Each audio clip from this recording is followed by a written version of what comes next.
I'm really impressed with all the hoteliers which really got out of their comfort zone and made a step up this last year. It was so easy to go into your cocoon, to be safe, to be secure, to try to just keep your business afloat. But I'm so impressed with all the hoteliers which made a step forward for their teams, for the hotel, implementing new ways of doing things, implementing new tech, and to be really ready now when people are back traveling. And there's so many amazing examples of that, and I think these should be the people we should look up to. That must be Chetan Patel from the Onyx Hospitality Group.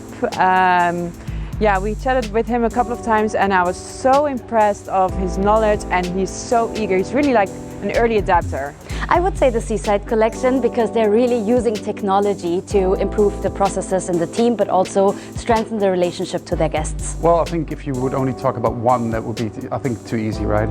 Because I think everyone has been in very challenging times, and I think everyone tried to do the best in their capabilities, right? So I think the entire industry needs like a medal for how they survived this time, because it's probably the worst case scenario we've ever seen. So I think everyone should celebrate the entire industry. The new hotels, I think, something like the Student Hotel, really impressive how they reached the market and how they're coming into the market with a big boom. So they're being creative, they're staying young, they're really giving the brand and especially the hotel industry a new look and catching new employees and new audiences as well as a hotel guest. So that they're doing a great job. Actually, I don't want to highlight one specific, but I want to highlight all those independent hotels with no big chain in the background, because they really did a great job, especially when it comes to coming out of the COVID situation. 25 hours hotels, and it's something that's happened recently.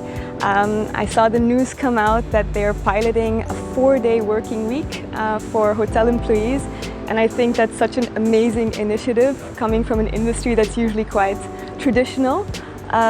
So I think they're really listening to, okay, what are staff valuing now? How can we attract them to get back in the industry?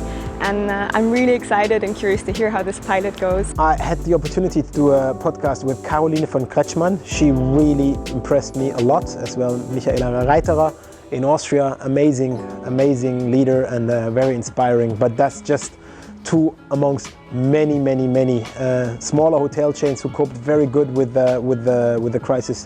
David Henning from Big Mama Hotels. Well, there's so many. I hope I didn't forget anybody that is really now pissed with me. Martin Stockburger from Concept Hotels, because first of all, he's a success story. He shows like how to rethink things, how to raise something out of the ashes in some kind. Oh, that's a bit pathetic. Sorry, Martin. Yeah, I like his concept. I like how he looks at things, and that's impressive. Wonderful. I could name at least 10 more. Last week I had lunch with Willem Luxem, who's the GM from the Boer au Lac in Zurich. Really interesting man. And I'm looking forward to our next episode of the Hotel Podcast. What has impressed me the most is actually, particularly for the German regions, the leisure hotels that have really picked up really well. Without naming somebody specifically, one can say the leisure hotels, if we think about the Baltic Sea, if we think about the North Sea, if we think about even the areas in southern Germany, how they've really picked up really well this domestic demand that we've seen, adjust their products and make sure they made the absolute best and generated a really great summer 2021. Those who really looked at alternative ways of making their business, of being quick and flexible, bringing technology in and finding solutions to keep their employees and restructuring their business to be fit for the future. Those are, I think, those are the champs.